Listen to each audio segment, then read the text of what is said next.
Why, hello there. I hope you're doing well.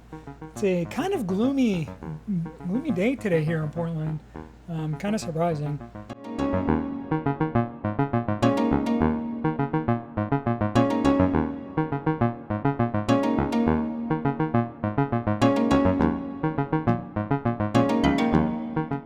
I'm drinking a Gesha, which is you know how wine has a bunch of varietals like Pinot Gris, Pinot Noir, and Cabernet and stuff like that. Coffee has a couple as well, and so this one is kind of like one of the newer ones that have been discovered that a lot of people don't drink. It's significantly more expensive, but you have like the Robusta, which is the your diner coffee, and then you have Arabica, which is like your higher end coffee that you'll have in like a Starbucks, which is a very broad swath of coffee. And then Gesha is a much smaller niche that is very tea-like in a lot of its flavors, which is pretty unique for coffee, I think. There's a little hint of fruit in this as well. I'm a big fan of Gesha, but I don't go out of the way to buy it all the time. Anyway, today we're going to talk about two space books. One is called Project Hail Mary, written by Andy Weir, published in October of 2022. And Andy Weir is the author who wrote the Martian, and it's going to be a movie. Here's a link to the trailer. Um, and it's a book about a teacher who saves the world. I think it's pretty, just because it's written in the exact same style as The Martian. It's kind of more about the competency of the person rather than whether or not they'll do the thing they set out to do. And it's about how they solve the problems that they have to solve. And I think that it's a great book. In the movie, Ryan Gosling is playing Ryland Grace, and I couldn't help but kind of just envision the character as Ryan Gosling the whole time I read it. He's been pretty risk averse most of his life, and whenever someone comes to him and says, "Hey, we need you to investigate this new kind of life because you argued that life may not all need water and be based on the same building blocks." So he digs into it and eventually learns that about this alien species and some of the reasons why the sun is dimming at this alarming rate, which is the main inciting incident about the whole thing. The sun is literally dimming and cooling, and that means we're getting less energy in Earth. The second book I'm going to discuss is called Orbital by Samantha Harvey, published in October 2024.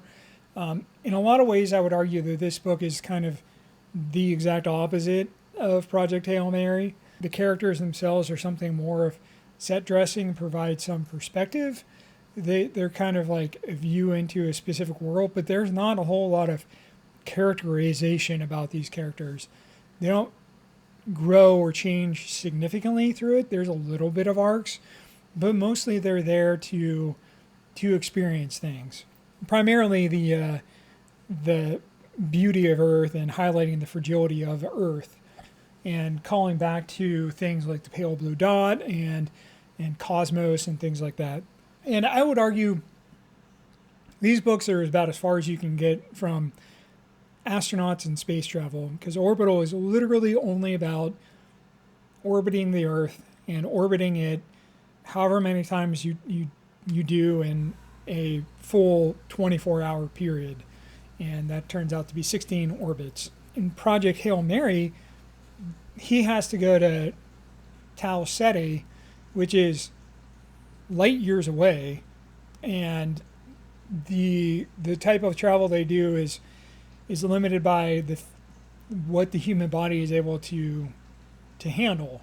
So there's a constant acceleration to as close to the speed of light as possible, so they get there as fast as possible, so that the Earth has as much time as possible to deal with whatever solution they come up with. And bear in mind, anything they send back has to travel that same distance, but since they're going to be sending probes back, they can accelerate much more rapidly and decelerate more rapidly, so that gives means they have more time to return. You know, I think they both deal with the uncertainty of being human in a universe that is too large for us, and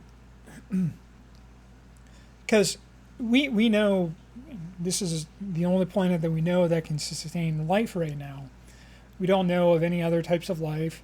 We don't know of any other places in the universe that we could even get to within a human lifetime of Earth. But I think both really shows that the Earth is fragile alone. It's very small in the grand scheme of things. They talk about planets in the order of magnitudes of number of Earths, and they talk about sun sizes in the order of magnitudes of suns. And, you know, Sal Teddy is a number of times more massive than our sun. And some of the planets that they visit there are super Earth size or many orders of magnitude larger than Venus. And, you know, you meet an alien species where the main character from that species is named Rocky because he's very rock-like, and their planet it has 28 times the atmospheric pressure of Earth, and the gravity is significantly greater, and all these things. And so it's a very different planet than Earth. You know, I think that these differences are very interesting in a lot of ways. So, you know, I think that Harvey doesn't have the technical chops of Weir. I don't think that she gets into the minutia in the same way where he actually tries to explain, okay, this is the science around people going into a coma or going, you know, for long periods of time and then coming out of the coma, and what's the likelihood of success, and how the impact of these things on, and how gravity would work, and blah blah blah. Harvey doesn't really go into that deep level, but I do think she does a pretty good job of explaining how the ISS does orbit around the Earth, which is interesting. I didn't realize that it was it kind of, if you think about the classic design of electrons orbiting an atom, where you have like parallel, you have something going up, and then you have something coming down. The orbit of the ISS is the same way, where there's an ascending orbit, there's a descending orbit, and then there's kind of like just an orbit that's almost flat along the matching axis. I think it's interesting because those different orbits allow you to see different parts of the Earth, and it lets all the characters see the different parts of the world where they're from. You know, Japan, Russia, the United States, and it also allows you to see typhoon that's forming and get a lot of information about it to provide information to the, you know, National Weather Service or international aid. It was going to hit the Philippines, and you learn a little bit about one of the characters who's an expert of diving, who met a fishing family, and he's concerned about whether or not they're going to survive because he knows that they can't leave the Philippines because there's nowhere for them to go.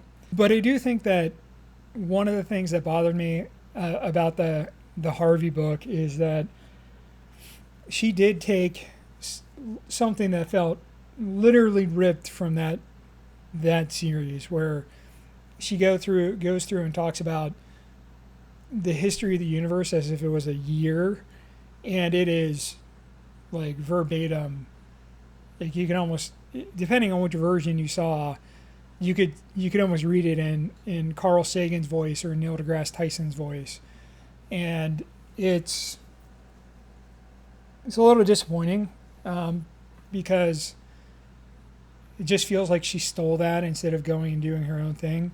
You know, she calls out that everything that would happen on Earth would happen between September 14th and the end of the year. And one thing that I noticed that she got wrong is that she calls out all the vascular plants, including grass, come to land shortly after plants like liverwurst, which is before the dinosaurs. But that's not correct. Grass didn't evolve until after the dinosaurs existed. And they didn't really come onto land in the way that she's describing. They evolved on land. So there were some parts of those plants that did come onto land from the ocean, but most of them evolved on land rather than everything coming multiple times from the sea. We know that grass wasn't on Earth until after the dinosaurs, which is kind of crazy to think about. That scene, that famous scene in Jurassic Park where those dinosaurs are walking on grass.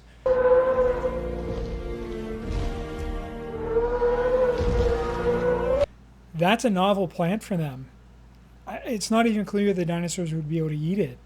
They probably would, but it may give them some issues, and that's something that's interesting, especially since they're on a plane where you can tell that some sort of animal would have been eating those grasses. And comparatively, grasses are relatively new, and from a tree perspective, we know most of the trees that were alive during when dinosaurs were around were ginkgos.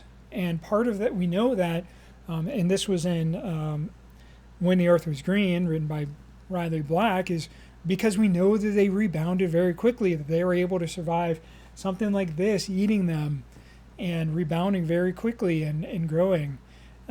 So I don't know. It's just something that I got that I noticed. And I know that that's partially because I've been watching a bunch of, obviously I've read this, the book When the Earth Was Green, but I also decided to read that because I've been watching Extinction Zoo, link in the description. I've been watching Lindsay Nicole's That We Know Of series, which she goes through the entire history of Earth in a way that, and evolution in a way that I think is more effective than this year-based thing. I found it more useful, more interesting. I get the reason why you would use a calendar, because it makes things very easy to understand, to say humanity's only been on Earth for a minute of the entire year, which is really makes us realize how short of a time humanity has existed. And that's humbling in a lot of ways. I think it's derivative. I don't think it's a very bad section. I think it's useful, but Hail Mary is written wildly differently, where Orbital is written in this omniscient third person where you go from paragraph to paragraph with different characters as the somewhat point of perspective. It's a weird. It's not bad. I liked it. It wasn't hard to follow or anything, but it was like every time you jumped to a character, it was somewhat limited, and you were from their perspective, but you jumped between all these characters very rapidly. Project Hail Mary was written in the first person, and the character is recovering from an amnesia, which you learn the reason for that amnesia. So there's like kind of two storylines. In a way, it reminded me of the way that the Dispossessed was told by Ursula K. Le Guin, where you have the primary story moving forward, but there would be interspersed cuts of the past. Although instead of getting closer to the present, it was getting farther from the present towards the past as he was able to remember more and more things. So it's almost like there was a point of where things started, and then there was eventual divergence as he went farther and back in time. In a lot of ways, that I think that may have been representing the time dilation of his time and Earth. It takes him a day to remember his name and primary task, and the goal of understanding why Tau Ceti was protected from this alien life that was traveling to Venus to breed, because it craved and fed on CO2, and that was impacting Venus's atmosphere, and this thing was growing at an exponential rate. But I think the one thing that's different between Ryland and the main character in The Martian is that he does grow quite a lot. He, both in terms of as he's going backwards in time, like rediscovering who he was, you can tell that there's significant changes, but you can also tell that the character that he is as he's going through this in space is different than who he was before, and he does things that that character probably wouldn't have done. I think it's really interesting the way that he grows and solves problems. Um, and he at first he really thought he was in over his head, but you learn that he is the right person for the job. And while he's on the ship, he makes contact with a sapient alien he dubs Rocky, like I mentioned before. And Rocky is a five-legged crab, which communicates through chords rather than spoken words. And through the power of engineering, he's able to measure the tones and break out words pretty easily, which, he uses a technique called Fourier transform, which basically takes frequencies in the time domain or tones in the time domain and converts them into discrete frequencies. And he was able to break it up to understand how it changed over time to identify words and phrases, and they come up with a unique process for doing it. I think that this is a little bit of cheating from Weir's perspective because it is probably the easiest way to decode a language. If you've seen Arrival, you can see how complex that would be, and using chords and tones and having Ryland be able to write a Python script basically to reproduce tones, and the communication is only required to go, translation is only required to go one direction because Rocky remembers every tone he hears. It makes things a lot easier. And so there's kind of a cheating approach that goes on there for this communication. I think it's fine. I mean, like, communication translation is the hardest part of any book like this. And it's not really interesting from beyond a certain point of that process unless the point of the book. And that's not the point of this book. The point of the book is like how clever Ryland is that he can solve these problems, and he figured this out pretty quickly, and they're able to communicate and get through this and then solve engineering problems. Because Ryland's the science guy and Rocky's the engineering guy, and without the two of them working together, this would have failed. And I think that this is interesting, and I know that for me, as I'm writing the sequel to Goat's Legacy, the main character goes forward in time 3,000 years, and language between 3,000 years is dramatically different. We know language can change dramatically over 200, 500 years, whatever. We're actually living in a pretty stable period of language because of the written word, and some of that, if you're interested in that, go read the Gutenberg parentheses. So we're kind of in this stable period, but all the period between written word and the printed word, which required more standardization, there's all this dynamicism because people were smaller, like had to travel greater distances, so there's more likely for language drift. Yeah, I think that these two books are interesting to think about each other because of how they so significantly diverge from each other. One takes place over a single day, 16 day-night cycles for the ISS, focuses mostly on the impact the planet has across the view of the planet has on the people who live on the space station, 2 women and 4 men, and as I said, it's viewed from the third person omniscient. I think that Orbital has some deeper layers of intimacy about specific events, but intentional vagueness about other things. For example, one of the characters learns that her name is Chai. She's a Japanese woman.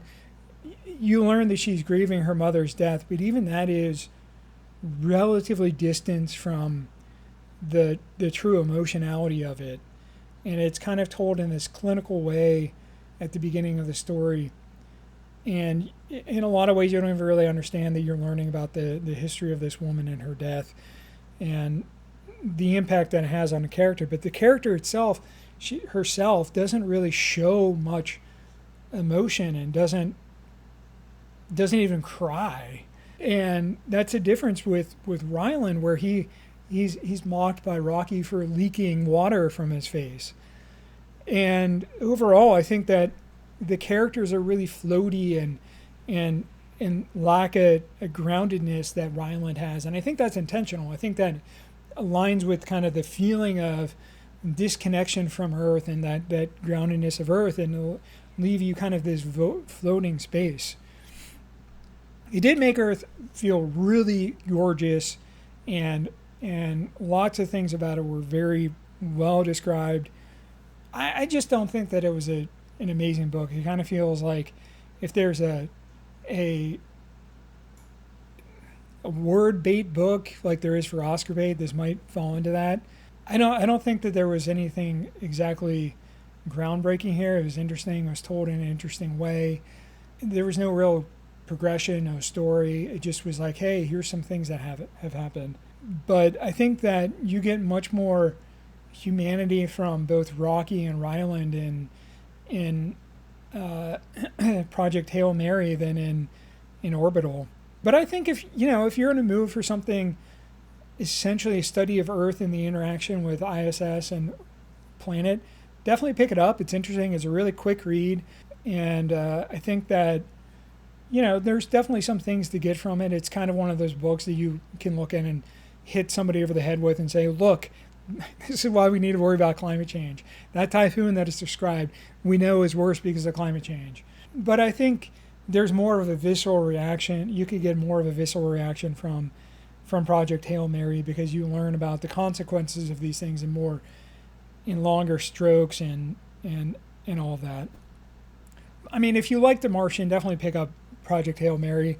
I would say it's on pretty much on par with it.